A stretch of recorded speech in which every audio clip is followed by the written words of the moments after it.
It's my feel-good breakfast show. Oh, welcome back as the fun continues this morning. We are, and it has been amazing.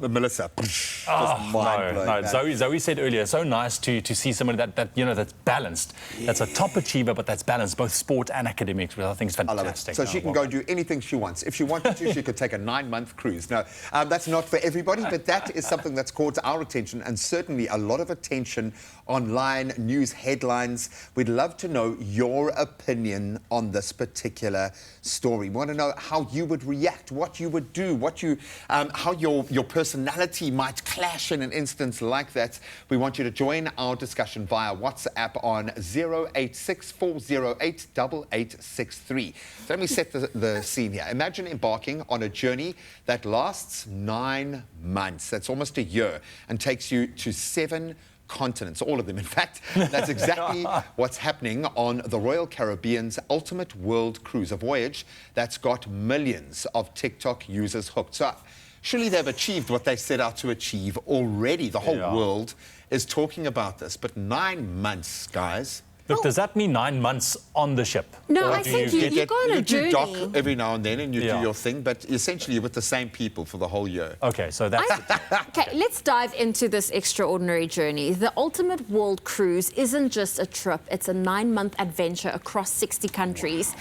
What do you think is the most alluring part of this kind of travel? I mean, how many people can say they've gone around the world in 9 months? Because essentially that's what you're going to be doing. You're going to be touching, well, 6 countries only, but you'll be going through... For me, it's life-changing, because travel is always life-changing. How often do we compare war stories from shoots that we've done traveling? Yeah. The magic happens when you travel, when you connect with people you've never met before, cultures that you've never experienced before. That is life-changing. That's like taking 20 years' worth of lived experience and cramming it into 9 months. Into 9 months, exactly. I mean, just the sheer scale of it, if you think about it. I mean, visiting every continent, experiencing those different cultures, like Graham was saying, connecting with people and seeing the world in one go. I mean, this is really like a once-in-a-lifetime kind of trip. Now, imagine the stories that you would be able to come back with. I mean, you're going to have to journal, that's for sure. Imagine the nonsense you'll be getting up to around like 7th, 8th, 9th month once you're loose and you're in your vibe and you're now just a traveller in the world. But it does kind of beg the question that they've transformed the space, that you can use influencers in this particular way. And I love the fact that we're going to get access to the crew world, like what that's like for people who live on these cruises, because they're people who live and work on these cruises 12 months. It's people who retire on these cruise liners. Oh, man. So I think, obviously, understandably exploded on social media, especially on TikTok. The hashtag Cruise Talk and hashtag World Cruise. Hashtags are everywhere. So like we say, it's massive success already. And I think people travel with purpose. If you're going to spend that much money, you must have a why. So this really does open up that equation. I love that. Yeah, exactly. And if you've done a cruise before, you know it's actually such a wonderful way to explore the world, because you get settled in your room, you unpack your bag, and you get to experience all these different locations. You go to bed, you wake up, you're in a different port. And that is just such an easy way to travel without having to lug luggage around and find your hotel that you can only check in at 2 o'clock. It just makes it a little convenient. It does. And I mean, like we said earlier on, people travel for different reasons. I mean, there's this like personal stories, like this one user, TikTok user at Angie Lindemann on TikTok, who's using this trip as a way to cope with personal loss and health challenges. So it's a way to refresh, to reset. And I can't think of a better way to actually do it than, you know, getting away outside of your space and your bubble and going across the world on a cruise ship. I mean, I can fully understand the healing that can come with that. Sure, because a journey is transformative either way. So if you can make a purpose-driven trip, I love that. I absolutely love it. Are you a cruiser? I've superimposed you on a cruise. I've had earlier. one epic cruise. I've been superimposed, but I actually did have an epic cruise. And, you know, I never really thought much about a cruise holiday before. And when we had the opportunity, my wife and my 2 boys, we actually went to Miami, and we set sail from Miami, and we were in Key West. We went to Mexico, and we also made a turn at the Grand Cayman Islands. And just the experience alone, and having the kids as well, it was so family friendly. This entire holiday, it was safe. The kids had a ball. We had a ball. Like you said, you know, unpack your bags. No need to lug it around. We got off. We did awesome things on the locations and the destinations where we docked. I view it very highly and very differently now. Yeah.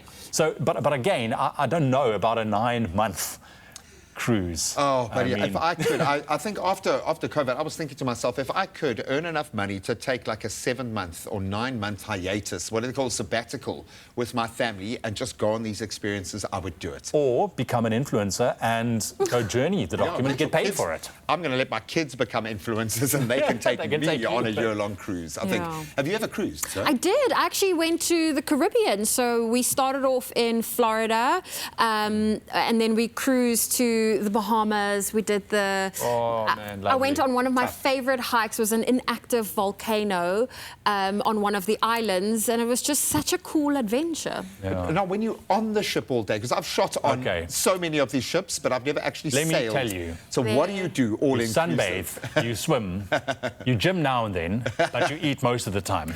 There's so much. No, we were simplifying it. There is so much entertainment a on lot. these cruise ships. The Yeah. one I went on to had an outdoor climbing wall. There was a casino. They've got an art gallery. There Generally a was cinema, music yeah. bars. There was cinemas. There were activities and all kinds of things. There was a Ferris wheel on Yeah. this cruise ship. There's never a moment A where there's putt-putt nothing course. happening. And I guarantee Yeah, you, there was a exactly. South African Ziplining. performer and South African dancers and a South African Fully. beauty therapist Fully. guaranteed on that cruise. Absolutely. I mean, you have to look for a time to go and chill in your room. Yeah. Oh, to go and do nothing because it's always there. But I mean, we want to head onto social media. We want to take a look at, oh, there I am, superimposed. You see, I went down that very slide. So this is what we wanted to hear from you, a 9-month-long cruise around the world, right? Currently, it is taking the internet by storm, like we've discussed. It's on social media, TikTok, everywhere. If money wasn't an option for you, do you think you'd be able to adapt to life at sea? This is what we want to know from you on social media. Let's take a look at some of the comments. Find out. Yeah, so Teresa's saying, good morning, my favorite beautiful Expresso fam. Right back at you, Teresa. Never. I get seasick. Shame. And I have fear of huge amounts of water, like beaches, oceans, etc. I run out of breath. I get you. I get intimidated by the big blue as well. I think it would kind of freak me out a little bit. I do want to say to Teresa, if you are on a cruise ship, you do not even feel you are moving. I mean, I remember once wanting to see the moment of docking out of the harbour, and I missed it because I couldn't feel the boat move. The funny thing is you'll feel it when you get back on land, us landlubbers, and then you're like, why is the ground not moving? Why is my body wanting to move and the ground's not? Yeah. But you can have, and there's medication. There is, and you do kind of get over it after a while as you adapt. Some more comments coming through. Let's have a look. Julia, I'd rather stay at home and watch TV. Thank you. Thank you, Julia. See, Charmaine says, good morning, Expresso. I think that 9 months is too long. Yeah. A week or two at most will be enough for me. Yeah. Have an awesome day. It is, because it speaks to like changing your whole life. And then we got a lot of yes, yes, oh yes, Steph, oh yes, yes, please pick me. Yeah. Lord, pick Look, me, I am guess, ready. again, it depends on where you are in your life, what do you do, what's the purpose of thinking about doing something like a 9-month-long cruise around the world. If it was for healing, for new experiences, to run away from something, I don't know. But I mean, there's different reasons. But 9 months, I do personally feel is a long time. I don't know, you've sold me, man. I like it. It's like the ultimate mobile home. I love it, man. You can just go park anywhere in the world and go and do it. Absolutely beautiful. We'll keep those comments coming. Could you handle a 9-month cruise? And in fact, where would you go? What would be your pressure points? The people around you? Do you have any quirky traits? We'd love to hear from us. Hear from you. Hit us up on our social. It's my feel-good breakfast show. Welcome back. It is your Feel Good Breakfast Show. It's Expresso on S3. And this morning we're delving into some topics that have caught our attention, new headlines, and just we really wanted to know your opinion. And how would it be? How would you react? What would you do if you were in that situation? So feel free to join our discussion on 086 408 8863. Here is our first scenario. okay. Now, Listen, imagine... I heard about this story. And I was like, how would I feel? Yeah.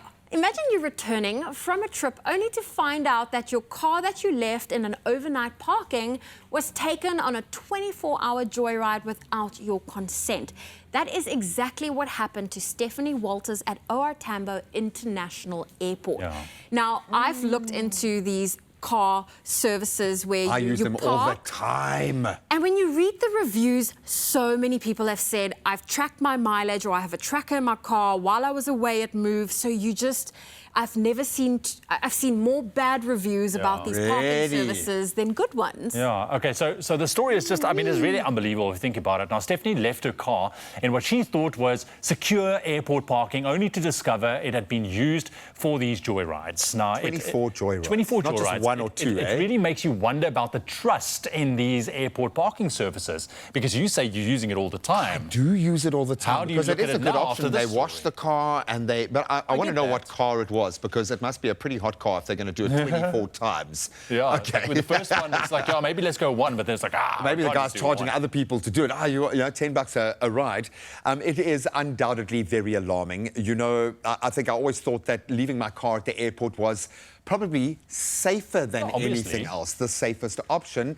But hearing this, it does raise, understandably, a lot of concerns. I mean, what if something happens to the car during that time? Absolutely. But also, it's a violation of your personal space. illegal. I mean, everyone's car has its own smell. Everyone treats their car the same Why does my way. car smell different? No, but you know what I mean. You can jump into a car and you It's your can just personal smell space, like man. someone else Yeah. was in my car. Yeah, I mean, it's she must have theft, gone guys. through the most. It's I mean, like you theft. said, it is your personal space. I mean, you've got your personal belongings in there as well. I mean, things like finding flour in your car, items missing. It's like a breach of that personal space because that is your safe space. So what, is your car now safe just in the garage? Well, at imagine home? like someone coming into your house and cooking breakfast in your kitchen, just quickly saying, "Oh, it's lekker. I always smell good food coming out of the And then kitchen." by the time you wake up, no one's there. There's just you're space in the kitchen. And they don't leave you any bacon or anything.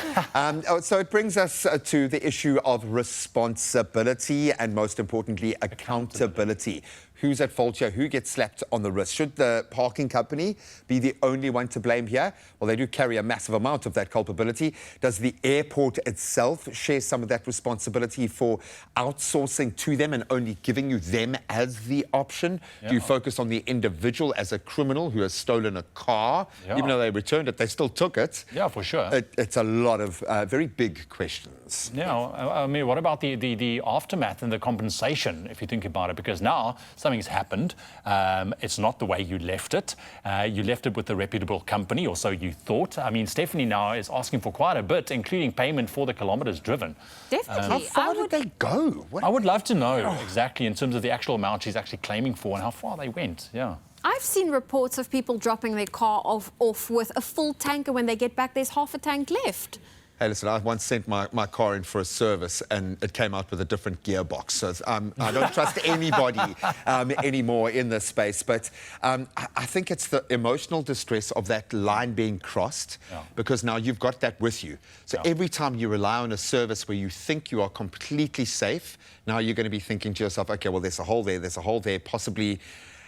It's a big thing because it sets a precedent. And I think that is what's most scary about this for me, man. There we go. Well, it definitely goes beyond just the financial aspect. It really is about the trust, the security, and the respect of personal property. So that is what we wanted to share with you. We love hearing your thoughts. In fact, we've spoken now about the car being used during the parking services. We also talked about the 9-month cruise, and we love it when you weigh in with your thoughts and opinions. In fact, combine those two stories. You leave your car at the airport for 9 months. They've driven to Joburg and back to Cape Town, across to Cairo. You just don't know. But we did get a voice note regarding the cruise from Teresa. Good morning. Good morning, Expresso team. I would love to do a trip like this. Oh my gosh, like you said, you can see everything what you would take 20 years, you can see it in 9 months. Why not? Should be on my bucket list. When I retire and I win the lotto. That's the only way. But it sounds fantastic, and I think there's a lot you can do. And besides the food, when you disembark at different places, it'd be great to visit and buy and shop and whatever. So I think it's actually such a great idea. I definitely would do it. I would never be bored. Same here. She's We all should in. take a, Yeah, man, I'll do it. What about a 9-month like little Expresso road trip and set up a little mobile studio? Sure. We've Huh? got That viewers could all work. over the world. We've got a following in work. America, man. For I think sure. We need to start at Boca Raton again, and we're going to just work our way around. I love that. I love Teresa's little chuckle. Yeah. If I win the lotto.